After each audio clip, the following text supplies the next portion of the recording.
नमस्कार, मैं हाँ ਤੁਹਾਡੀ ਆਪਣੀ ਪਿਆਰੀ ਜਸਮੀਤ ਕੌਰ। ਮੈਂ ਕਰਾ ਰਹੀ ਹਾਂ ਤੁਹਾਨੂੰ ਉਸ ਸੱਚਾਈ ਨਾਲ ਰੂਬਰੂ ਜਿਸ ਦਾ ਤੁਹਾਨੂੰ ਬੇਸਬਰੀ ਦੇ ਨਾਲ ਇੰਤਜ਼ਾਰ ਸੀ। ਮੈਂ ਲੈ ਕੇ ਆਈ ਹਾਂ ਇਸ ਸਮੇਂ ਦੀਆਂ ਮੁੱਖ ਖਬਰਾਂ। ਬਣੇ ਰਹੋ ਤੁਸੀਂ ਆਪਣੇ चैनल किया करते थे और ब्रह्मा कुमारीज भी कहती हैं कि हम राम राज्य लाने के लिए सारा प्रयास कर रहे हैं। कब आएगा ये राम राज्य? क्या व्यक्ति को करना होगा और उसकी जो परिकल्पना है वो क्या है? देखिए, जब यहाँ इस सृष्टि पर देवताओं का राज्य होता है, ये सतयुग और त्रेता युग में होता है, उसको ही रामराज कहा जाता है। कुछ भी कष्ट जहाँ नहीं होते, सुख शांति पवित्रता सबसे मनुष्य भरपूर होता है। प्रकृति सब कुछ प्रदान करती है। ये कोर्ट कचहरी जेल पुलिस हॉस्पिटल्स डॉक्टर ये सब होते ही नहीं। जो आजकल ये सब फैल गया है वो सब नहीं होता है। ऐसे संसार की स्थापना केवल वही करता है जो जगत नियंता है। वो इस समय आकर इस युग को बदलने का कार्य कर रहा है और उसने बहुत मनुष्यों को देवत्व प्रदान कर दिया है। बहुत मनुष्यों को अपनी शक्तियां अधिकार प्रदान किए हैं। वो अब इस सृष्टि का जैसे परिवर्तन कर देंगे और कुछ ही सालों के बाद गंदगी समाप्त होगी, देव युग आएगा और जिसे हम रामराज कहेंगे, जहाँ सुख चैन की बंसी बजेगी, कोई बीमारी नहीं होगा, मानसिक रोग ही नहीं होंगे। ये घृणा ईर्षा द्वेष खत्म होके सबके अंदर प्यार और सद्भावनाएं पैदा हो जाएंगी। तो ये समय आ रहा है, हम उसका आह्वान कर रहे हैं। खुशी का माहौल है तो ब्रह्मा कुमारीज की ओर से समूचे देशवासियों को या विश्व में जहाँ कहीं भी भारतवासी हैं उन्हें आज क्या शुभ संदेश देंगे? मैं ये कहूँगा, आपने संसार के बहुत सारे भौतिक सुख वैभव विकास ह्रास सब कुछ देख लिया। अब भगवान से जुड़ जाएं, वो हमारा परम पिता है। उसकी शक्तियां हमें मिलेंगी, उसका प्रेम हमें मिलेगा, उसकी शांति हमें मिलेगी। ये जब हमारे अंदर आ जाएंगी तो ये देश स्वर्ग बन जाएगा। मैं कहूँगा, आओ हम सभी मिलकर आज के दिन एक दृढ़ संकल्प करें कि हम अपने देश को बहुत जल्दी सर्वोच्च शिखर पर ले जाएंगे, विश्व गुरु बनाएंगे। अब भी सारा संसार भारत की ओर देखना प्रारंभ कर चुका है और 5-7 साल में ये सारा विश्व केवल भारत की ओर देखेगा। तो मेरी सबसे यही प्रार्थना है, सबको यही संदेश है कि सभी अपने गौरव को पहचाने, महान बने और जैसी खुशी आज है वैसी खुशी रोज अपने जीवन में लाएं। छोटी छोटी बातों का त्याग कर दें, स्वार्थ का अहम का त्याग कर दें तो सबके से जटायु के पंख को काट दिया था।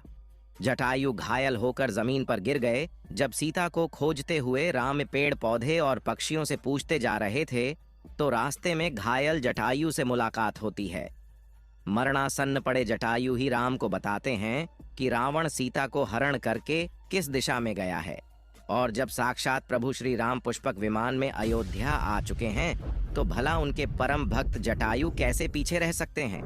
अयोध्या में राम लल्ला की प्राण प्रतिष्ठा से पहले जनपद की सीमा में गिद्धों का झुंड दिखाई दिया है और स्थानीय लोग इसे गिद्ध राज जटायु से जोड़कर देख रहे हैं। वे इसे शुभ संकेत भी मान रहे हैं। मिल्कीपुर तहसील क्षेत्र के गांव धरोली में पिछले 10-12 दिनों से गिद्धों का झुंड वास कर रहा था। हालांकि उस गांव से गिद्ध उड़ गए हैं, लेकिन अयोध्या की सीमा में यहाँ वहाँ दिखाई दे रहे हैं। गांव वालों का कहना है कि पिछले 20 वर्षों से हम लोगों ने इस इलाके में गिद्ध नहीं देखे। अब जब राम मंदिर बन रहा है तो इस गांव में लगभग 50 की संख्या में गिद्ध आकाश में दिखाई दे रहे हैं। उनमें से 10-12 गिद्ध गांव में ही सेमल के पेड़ पर वास कर रहे थे। गिद्धों के देखने की घटना को ज्यादा लोग राम से जोड़कर देख रहे हैं और शुभ संकेत भी मान रहे हैं। 22 जनवरी को होने वाले प्राण प्रतिष्ठा के समारोह में देश के प्रधानमंत्री नरेंद्र मोदी ने देश विदेश के कई महान हस्तियों को निमंत्रण दिया है। लेकिन आपको जानकर हैरानी होगी कि नेपाल में भी कुछ विशेष लोगों को समारोह में आने का निमंत्रण दिया गया है। इसके पीछे का रहस्य जानकर आपके भी होश उड़ जाएंगे, क्योंकि नेपाल को भगवान श्री राम का ससुराल कहा जाता है। क्योंकि नेपाल एक समय पर जनकपुर धाम था, जहाँ के राजा थे राजा जनक और उनकी पुत्री माता सीता वहीं पर भूमि में से प्रकट हुई थी। जनकपुर धाम, जिसे मिथिला भी कहा जाता था, मिथिला संस्कृति में यह मान्यता है कि जब बेटी का गृह प्रवेश होता है तो उसके मायके से तोहफा और अन्य सामग्री भिजवाई जाती है। इसी परंपरा के मुताबिक जब प्रभु राम का मंदिर में गृह प्रवेश होगा तो सीता जी की ओर नेपाल से अयोध्या उपहार आ रहे हैं, जिसे भार यात्रा का नाम दिया गया है। इसके अलावा राम मंदिर की प्राण प्रतिष्ठा के लिए भगवान राम के ससुराल नेपाल के जनकपुर से कपड़े, फल और मेवा के साथ साथ उपहारों से सजे 1100 थाल आने वाले हैं। इसमें आभूषण, बर्तन, कपड़े और मिठाइयों के अलावा भार भी आएगा, जिसमें 51 प्रकार की मिठाइयाँ, दही, मक्खन और चांदी के बर्तन शामिल होंगे। 22 जनवरी को प्राण प्रतिष्ठा समारोह होने वाला है। इसके लिए श्री राम जन्मभूमि तीर्थ क्षेत्र ट्रस्ट की तरफ से भगवान राम की ससुराल नेपाल के कई गणमान्य लोगों को निमंत्रण पत्र भेजे गए हैं। दोस्तों, आज हम राम मंदिर को बनते हुए देख रहे हैं। यह हमारा सौभाग्य है, क्योंकि भव्य राम मंदिर के बनने में कई हजार सेवकों और राम भक्तों का बलिदान भी छुपा हुआ है। इस वीडियो में बस इतना ही, आगे की जानकारियां किसी और वीडियो के माध्यम से देंगे। मैं हूं पुनीता मनहास, आपके पसंदीदा और भरोसेमंद चैनल अब तक न्यूज़ चैनल से। अगर आपके पास है कोई खबर या कोई विचार, आप कीजिए हमें नीचे दिए गए नंबर पर संपर्क और हम बनेंगे आपकी आवाज़। प्लीज़ हमारे चैनल को सब्सक्राइब करना मत भूलिए। हम हैं हमेशा आपके साथ। धन्यवाद।